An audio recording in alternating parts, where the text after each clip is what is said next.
દાહોદ જિલ્લા પોલીસ વતી દાહોદના તમામ નાગરિકોને અપીલ કરવામાં આવે છે કે જે વરસાદની ભારે આગાહીના કારણે તમામ લોકોએ શક્ય હોય ત્યાં સુધી બહાર નીકળવાનું કે ટ્રાવેલિંગને ટાળવું. આ ઉપરાંત જે નદી નાળા કે નીચાણના વિસ્તાર છે જ્યાં પાણી ભરવાની સંભાવના વધારે છે એવા વિસ્તારમાં બિનજરૂરી પરિવહન કરવું નહીં. નદીઓમાં કે જ્યાં ઊંડાઈની ખબર નથી એવા વિસ્તારની અંદર જાણ વગર ઉતરવું કે પસાર થવું આ પ્રકારનું કોઈ કૃત્ય કરવું નહીં. ઇલેક્ટ્રિક વસ્તુઓ થાંભલા કે જે સપ્લાયની સુવિધાઓ છે એનાથી શક્ય હોય ત્યાં સુધી દૂર રહેવું.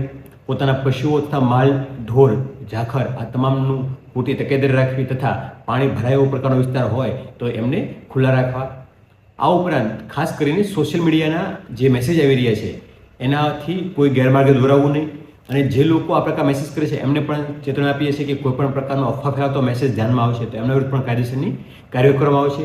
જે પણ સૂચના જિલ્લા વહીવટીતંત્ર કે સરકારશ્રીની ઓથોરાઇઝ એજન્સી મારફત થાય છે માત્ર એના ઉપર આધાર રાખી એમની વાત માનવી અને હંમેશા સાચા અને ઓથેન્ટિક ન્યૂઝનું માધ્યમથી એને ફોલો કરીને યોગ્ય કાર્યવાહી કરવા માટે તમામ લોકોને અપીલ કરીએ છીએ.